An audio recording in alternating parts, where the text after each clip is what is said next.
En manchette ce soir, un jeune agressé en plein cœur de Lac-Simon. Une marche a été organisée contre la recrudescence des agressions dans la communauté. Mais nous autres, les parents, en tant que parents, grands-parents, c'est vraiment fatigant, on dort plus. Dans quelques jours, Malartic aura enfin le service ambulancier qu'elle réclame depuis plus de 20 ans. D'avoir une ambulance permanente, des ambulanciers permanents prêts à intervenir dans les minutes suivantes, c'est une belle victoire.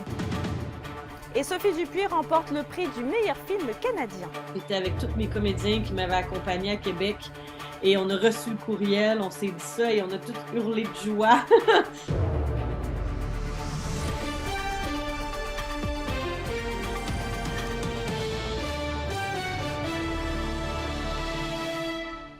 Bonsoir et bienvenue au TVA de 18h. La communauté de Lac-Simon s'est mobilisée aujourd'hui en réponse à plusieurs actes de violence survenus au sein de la communauté cet été. Un jeune homme a d'ailleurs été agressé ces fins de semaine. Le conseil de bande est maintenant forcé de mettre des mesures en place afin de protéger les jeunes membres. Johan Carrière. Assez, c'est assez, écrient les membres de la communauté autochtone de Lac-Simon. Après plusieurs attaques visant des jeunes autochtones de la communauté dans les dernières années, voilà que les parents demandent plus de sécurité pour leurs enfants. En tant que parents, grands-parents, c'est vraiment fatigant, on dort plus. Fait la marche c'était le but pour ça, pour les sensibiliser. Puis la demande du conseil aussi qui ont bougé les autres. Bravo à les conseils. La goutte qui a fait déborder le vase est l'agression sur un jeune de 17 ans de la communauté qui a reçu 15 coups de couteau durant la nuit de samedi à dimanche. C'est ce qui a incité Régent-Luc Gonne à appeler au respect et à la sécurité lors d'une marche organisée à travers les rues de Lac-Simon. Toutes individus ici sont importantes. Toi, vous êtes tout importants aujourd'hui. Merci aussi de votre support, votre prière. Organisée en à peine une journée, la marche a été un succès selon Jeffrey Papati qui s'est occupé d'informer la population de la tenue de celle-ci. Ça a commencé hier, mais à la dernière minute, la demande que j'ai faite, j'ai appelé, j'ai écrit à l'EDJ du conseil de banque, il m'a répondu tout de suite. Puis il m'a référé des informations où aller chercher pour pouvoir enclencher cette marche de cris d'alerte, là, comme on dit. Là. Dimanche, le Conseil de la Nation a entériné la première mesure d'un plan visant à protéger les enfants de la communauté. Un couvre-feu est désormais en place pour les moins de 18 ans de 20h à 7h chaque jour. Le conseil n'est pas nécessairement... Ça ne fait pas plaisir, mais on n'a pas le choix. On nous demande d'agir et on agit selon notre capacité en tant que conseil, en tant qu'organisation. Donc, on va mettre les choses en place, mais ça ne veut pas dire que les gens vont être d'accord avec ça, bien, ils vont être satisfaits de ça, mais on nous interpelle, donc on va agir. Lucien Wabanonik assure que d'autres mesures seront également mises en place prochainement afin de contrer cette problématique. Il est confiant que la communauté arrivera à se débarrasser de la violence par elle-même. Yoann Carrière, RNC Nouvelles, Lac-Simon. En santé, c'est bientôt la fin des horaires de faction pour les paramédics de Malartic. À partir du 24 septembre, ce sont des postes permanents qui vont être offerts. Plus de détails avec Emilia Laliberté.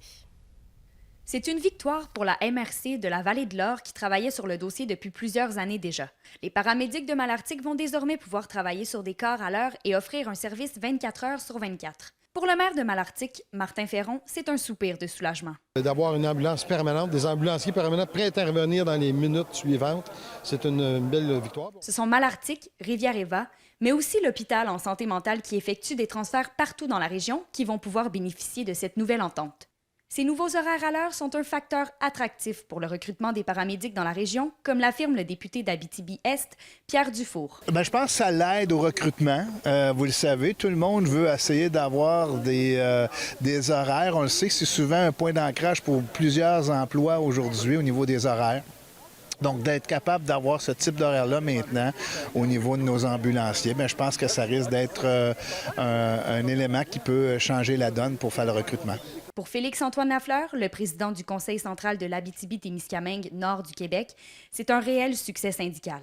Il espère que cette nouvelle mesure va encourager les étudiants en soins préhospitaliers d'urgence de demeurer dans la région à la fin de leurs études. Il faut comprendre, il y a un programme de formation, le DEC technique qui est donné à Val-d'Or pour les soins préhospitaliers d'urgence. Ce qu'on constatait, c'est qu'il y avait beaucoup de départs de gens qui terminaient le deck, qui allaient à l'extérieur. Ce qu'on espère, c'est qu'avec les heures à l'heure, notamment là, à Malartic, bien, que ces personnes-là vont voir que c'est une opportunité de rester en région. Puis de cette façon-là, bien, de pouvoir maintenir un niveau de vie. Puis de notre côté, bien, ça va permettre aux paramédics qui sont en place là, d'améliorer leur qualité de vie. C'est donc la semaine prochaine, dès le 24 septembre, que les services ambulanciers de Malartic assureront cette nouvelle couverture permanente. Kémilia La Liberté, RNC Nouvelles, à Val-d'Or. Sur la scène judiciaire maintenant, Brian Paré part en évaluation de la responsabilité criminelle. L'homme de Chibougamau a plusieurs chefs d'accusation, dont certains en lien avec des feux de forêt dans sa propre municipalité et à Chapais. L'évaluation psychiatrique va donc déterminer son degré de responsabilité au moment des faits. En attendant, il reste détenu.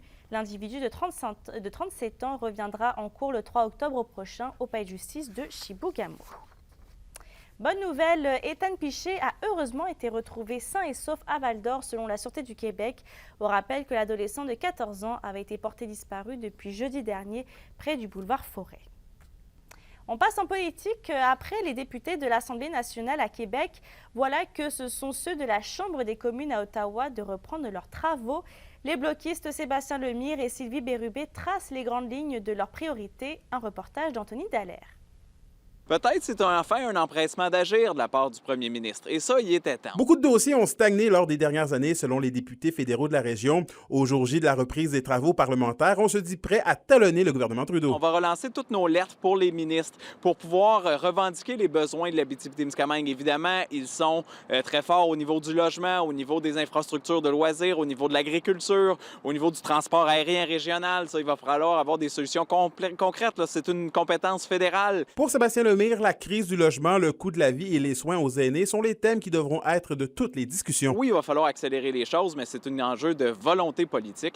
Et ça, ben, j'ai l'impression que le gouvernement devra se dépêcher parce que les 2 premières années, c'était des années plates. C'était des années où il a manqué de projets. Le gouvernement n'a pas pris ses responsabilités. Il en paye le prix politique aujourd'hui en espérant que ça va bouger dans les prochaines années. Sylvie Bérubé ne cache pas que le dossier des feux de forêt est toujours un sujet chaud. Elle dénonce l'inaction du gouvernement dans ce dossier qui, selon elle, tarde toujours concrètement à aider les industries et les citoyens durement touchés par les feux historiques. Ils n'ont pas fait ce qu'ils devaient faire pour nous aider. On regarde ce qu'ils ont fait à ce moment-là quand les feux se sont déclenchés en Colombie-Britannique, au territoire du Nord-Ouest. Le premier ministre s'est déplacé, il a mis des actions et nous, on était en train de brûler depuis des mois. Donc, il y a vraiment une coupure qui se fait entre l'Est et l'Ouest et le Québec. Donc, je désapprouve ce que le gouvernement fait. Il doit y avoir des programmes où, comme dans le temps de la pandémie, il y avait du support pendant la pandémie, des programmes spécifiques. Donc, c'est là-dessus que je trouve que le gouvernement devrait faire. Dans des situations d'urgence comme celle-là, des feux de forêt. Avec l'essoufflement que vit le parti de Justin Trudeau, les 2 députés jugent qu'il sera plus facile de faire avancer des dossiers pour les gens de la région. Anthony Dallaire, RNC Nouvelles, à Rwanda. Et à la question du jour, on vous demandait, avez-vous des attentes pour la rentrée parlementaire à Ottawa? Vous avez répondu non à 88%. Dans le domaine des services de garde, la semaine dernière, le CIS de l'Abitibi-Témiscamingue a annoncé publiquement que des partenariats ont été conclus pour créer plus de places en garderie pour leurs employés. Et justement, Kimberly, un CPE de Val-d'Or prévoit accueillir 65 enfants l'an prochain. Oui, le CPE, travaille depuis 2 ans sur ce projet en collaboration avec le CISAT pour créer ces nouvelles installations. Donc, le but ultime est en fait de créer 220 places, dont 65, comme vous le dites, qui seront consacrées aux employés du CIS de l'Abitibi-Témiscamingue. Et les plans de ces nouvelles installations ont déjà été faits. Donc, au niveau de l'architecture, ce sera très semblable à l'installation qui est présentement sur place. Mais il y aura quand même plusieurs défis pour arriver dans les délais. On va aller en appel d'offres soumission pour la construction probablement cet hiver, pour une construction au printemps, on espère, pour une ouverture à l'automne. Mais on sait qu'avec la pénurie de main-d'œuvre, je ne sais pas comment on va avoir de soumission au niveau des constructeurs. C'est une boîte à surprise. Tout ce qui est construction, on avait 3 projets. Les 2 autres projets aussi, ça a été retardé, fait que je ne peux pas dire, mais on espère septembre 2024. Et pour le 6 de l'Abitibi-Témiscamingue, Kimberly, ces nouvelles places en garderie, on l'imagine, vont grandement aider au niveau de la rétention du personnel. Selon, en fait, l'adjointe à la PDG aux affaires publiques du CISAT, ça va aussi aider à l'attraction de nouveaux arrivants également. Donc, c'est un enjeu assez crucial pour le CIS de l'Abitibi-Témiscamingue de vraiment adresser le manque de place en garderie et en service de garde. Donc, au niveau des projets pilotes, il y a quand même des projets intéressants qui s'en viennent, dont un au niveau du pavillon de Youville à Rouyn-Noranda, où 12 places ont été créées dernièrement. Donc, ça fait à peine que quelques semaines. Il y a aussi d'autres projets en cours également. Du côté d'Amos, il y a un même projet qui est en cours de développement. On est à terminer les travaux là, pour permettre que le local soit prêt à accueillir les enfants au cours de l'automne. On a un autre projet aussi qui est en cours depuis 1 an maintenant dans les locaux du centre de service scolaire du Témiscamingue, où les enfants qui bénéficient des places sont répartis entre les employés de cet organisme-là et du CIS de l'Abitibi-Témiscamingue. Un autre CPE impliqué est le CPE de Bonaventure à Rouyn-Noranda. D'ailleurs, ils ont fait un appel d'offres pour l'agrandissement de leurs installations sur la rue Notre-Dame. Donc, pour l'instant, le CPE n'a pas répondu à notre demande d'entrevue aujourd'hui. Merci, Kimberly. Les citoyens qui travaillent dans le domaine ou un des projets de construction profitent d'un répit quant au prix des matériaux offerts dans les cours à bois. Si les observateurs s'attendent à ce que le coût après les pertes subies cet été lors des feux de forêt, eh bien, il semble qu'il n'en est rien pour l'instant. Yvon Moreau. Si on compare juste à l'année passée, le bois est entre 4,3 et 22,1 % moins cher. Fait que il faut en profiter parce que si après il y a une augmentation à cause des feux, là, on va se taper ses doigts. On parle quand même de coûts qui sont 150 à 300 % moins élevés que durant la pandémie. Si vous avez un projet que vous pouvez payer en argent comptant, ben là, vous avez peut-être pas des aubaines, mais il y a moyen de faire des bons travaux à des prix corrects. La question de départ, c'est est-ce que les feux de forêt qui ont sévi, qui ne sont pas terminés dans plusieurs régions, vont finir par affecter la quantité et le prix du bois. Sur ces 2 variables-là, je ne peux pas me prononcer, mais je peux me prononcer sur la 3e variable, sur l'esthétique du bois. Dans le cas du bois, ce qu'il va falloir faire comme campagne, tout le monde ensemble, c'est de dire aux consommateurs, ce bois-là, bien qu'il y a en allure, comment dire, des apparences là, trompeuses, là, il est encore très solide. On va recevoir du bois, puis si on ne veut pas que le prix baisse trop, quand je dis baisse trop, je ne parle pas pour le consommateur, je parle que le prix pour la scierie, toutes les scieries qui font vivre plein de monde dans votre région, on veut que ces compagnies-là, qui ont déjà subi des énormes pertes, puissent vendre leur bois au prix normal, même si esthétiquement, il sera peut-être moins beau. Puis si jamais on voit que le marché n'est pas preneur pour ce bois-là, je vous le dis, là, on va faire des demandes auprès du gouvernement du Québec pour qu'il compense les scieries afin que le prix du bois soit maintenu, puis qu'on puisse subventionner les consommateurs, les entreprises qui décident d'acheter ce bois-là, parce que c'est pas vrai qu'on va mettre dans les écocentres toutes ces planches-là qui sont structurellement très bonnes encore. Alors, on a un bon défi qui s'en vient, M. Moreau. L'indice boursier minier au TVA Nouvelle 18h est une présentation de GFM Groupe Financier. Vous désirez bien planifier vos investissements ou l'étude de vos enfants? Profitez de la valeur de nos conseils afin de sécuriser votre futur. GFM Groupe Financier. Au-delà de la finance, il y a vos rêves et vos projets. Consécration pour Sophie Dupuis, la réalisatrice valdorienne a remporté les grands honneurs au Festival international du film de Toronto. On vous explique tout dans un instant.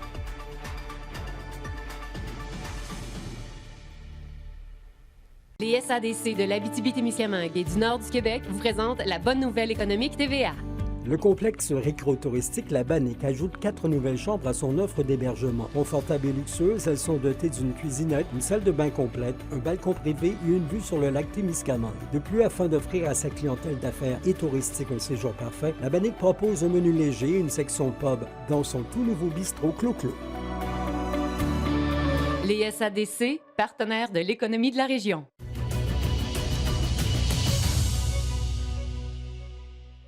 La chronique culturelle, une présentation des denturologistes Leclerc. Bruno Leclerc à sa clinique de Lassar et Jasmin Leclerc à Amos conçoivent des prothèses dentaires partielles complètes ou sur implant de qualité et d'apparence naturelle qui vous permettront de parler, manger et sourire en toute confiance. Stéphanie, le Festival international du film de Toronto a mis en lumière une réalisatrice de chez nous. Oui, et on a vraiment de quoi être fiers de notre Val-d'Orienne, Sophie Dupuis, qui a obtenu quand même un prix assez important, merci, prix du meilleur film canadien pour son 3e long-métrage solo. Elle a reçu également une bourse de 10 000 $ et le film raconte tout simplement l'histoire de Simon, qui est un jeune maquilleur très talentueux de Montréal, qui devient une étoile montante de la scène drag queen. On peut s'attendre à avoir un beau cocktail d'émotions quand même. On parle de drame, de famille, d'histoire d'amour. La réalisatrice est vraiment très fière de nous présenter son film. On était de retour de Québec dans une navette. J'étais avec tous mes comédiens qui m'avaient accompagné à Québec. Et on a reçu le courriel, on s'est dit ça et on a tous hurlé de joie. C'est un gros prix parce que, en fait, il y a beaucoup de super bons films cette année, canadiens, québécois. Donc, on était vraiment touchés. C'est vraiment un honneur de recevoir ce film-là dans cette compétition-là. Puis en plus, c'est sûr que ça peut juste nous aider à être plus vus. Donc, et on s'est posé quand même la question à savoir quels sont les projets futurs de Sophie Dupuis. Je vous le dis tout de suite à la maison, on est loin d'avoir fini d'en entendre parler parce qu'elle espère présenter son nouveau projet au Festival de Cannes 2024. Cannes, ben là, Cannes est passé, donc on n'a pas été sélectionnés. Puis là, notre première mondiale était à Toronto. Cannes, peut-être dans les prochaines années, on espère. J'ai déjà un scénario, une première version de scénario qui est prête. On va commencer je vais le réécrire et tout, mais on va commencer à le déposer pour avoir du financement bientôt. Peut-être qu'avec celui-là, un jour, oui, peut-être. Et attendez-vous à vivre de grandes émotions si vous décidez d'aller voir le film solo, car la réalisatrice a voulu mettre en lumière les relations toxiques qui ne sont pas toujours visibles et elle espère également pouvoir aider les gens qui en sont victimes. Qu'est-ce qu'on gagne là-dedans? Qu'est-ce qu'on va chercher?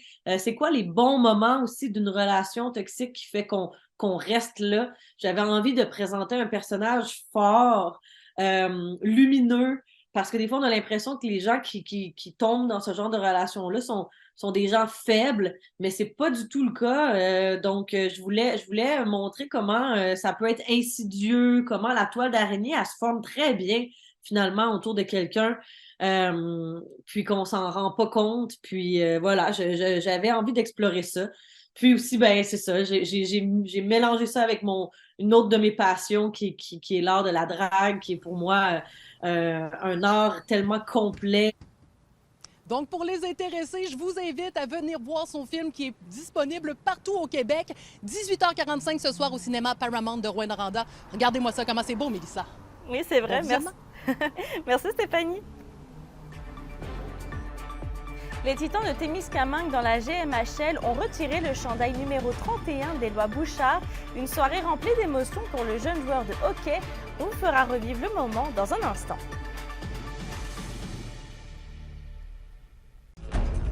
Les nouvelles du sport. Une présentation du tout nouveau Toyota Tundra et Tundra Hybride 2022. Disponible chez Accès Toyota de Rouyn-Noranda. Accès Toyota, leader régional des véhicules hybrides.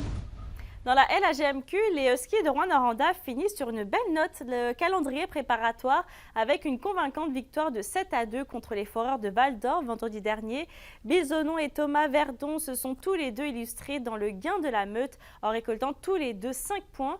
Et chez les Foreurs, Alexandre Guy et Alexander Godio ont été les deux seuls à marquer. Le Vert et Or pourra toutefois avoir sa revanche le 23 septembre prochain lors du premier duel de la 117 de la saison, match qui amorcera du même coup la saison régulière pour les deux équipes de la région. Au Témiscamingue, les Titans dans la GMHL ont retiré le chandail numéro 31 d'Éloi Bouchard. Une soirée remplie d'émotions pour le jeune joueur d'hockey Vincent Tremblay. Éloi Bouchard est immortel au centre civique de Témiscamingue. Les Titans ont retiré son chandail numéro 31 avant la partie de samedi face aux Lynx de West Nipissing, un honneur qu'il accepte avec humilité. Il y a beaucoup de joueurs de la Ligue nationale ou qui ont joué du gros calibre que jamais ils vont pouvoir avoir cet honneur-là et qui l'auraient mérité. Moi, j'ai la chance d'avoir eu une organisation qui a cru en moi. puis qui m'ont poussé aussi à travers mes 4 saisons ici. Donc pour moi, c'était très, très, très, très flatteur quand j'ai reçu le coup d'appel, puis j'étais extrêmement excité, puis super reconnaissant. Pour cette soirée remplie d'émotions, l'entraîneur-chef des Titans, Sébastien Lacroix, a demandé à Éloi de présenter l'alignement partant de son équipe. Je vous présente Éloi!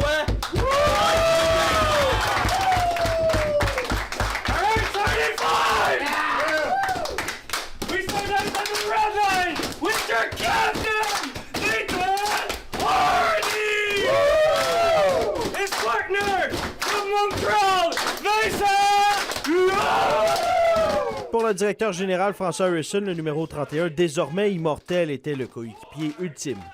Éloi Bouchard, à Témiscamingue, ça a été un joueur de concession. Ça a été un joueur autour duquel on a bâti notre équipe. Lorsque j'ai pris le club en main à la première saison, au printemps 2019, Éloi a été le 3e ou 4e joueur qui a signé à Témiscamingue. Et nous, on voyait en lui un gardien de but qui potentiellement deviendrait le gardien de l'organisation. Éloi Bouchard conserve que des souvenirs mémorables de son passage au Témiscamingue. Je te dirais, mes plus belles années de hockey, c'est ici, ça, assurément, sans aucun doute, ça a été mes plus belles années de hockey. J'ai vraiment trippé sur la place ici. C'est une super de belle ville. Le monde sont souriants, sont très polis. On sort, on se fait reconnaître. C'est le fun d'avoir une petite communauté soudée comme ça. Pour ce qui est de la partie, les Titans n'auraient pas refusé de l'aide d'Éloi Bouchard. L'équipe s'est inclinée 5-4 devant les Lynx de West Nipissing. Vincent Tremblay, RNC Nouvelles, à Témiscamingue. Et on passe à la météo tout de suite avec Stéphanie dans un instant. La météo, une présentation de Nicole Auto de la Sarre. Avec la plus grande variété de camions en région, Nicole Auto de la Sarre, capitale régionale du pick-up. Ce sera une semaine sous le soleil. Oui, excepté pour ce soir et cette nuit, croyez-le pas à la maison, on a des risques de gel. Mais faites-vous-en pas, si vous êtes en Abitibi-Ouest, regardez le ciel ce soir. Il risque d'y avoir des aurores boréales. Hein? Ça, j'adore ça, c'est tellement romantique. Donc, pour revenir à nos moutons, pour ce soir et cette nuit, on a des nuages pour l'ensemble des secteurs. Minimum de 2 degrés pour l'Abitibi, minimum de 4 degrés pour le Témiscamingue. Demain, retour du soleil, ça va vraiment nous faire du bien. On a un max de 17 degrés pour les 2 secteurs. Et un aperçu pour après-demain, c'est un maximum de 18 degrés. Je peux vous dire que ça se prend très, très bien en attendant l'automne. C'est parfait, on quitte l'été en douceur. Merci Stéphanie. Je termine sur le roi norandien Alexandre Santarno qui va représenter le Canada en Hongrie du 24 au 29 octobre prochain. Et ça, c'est pour le championnat du monde de karaté senior WKF. Je vous souhaite de passer une bonne soirée, puis on se dit à demain.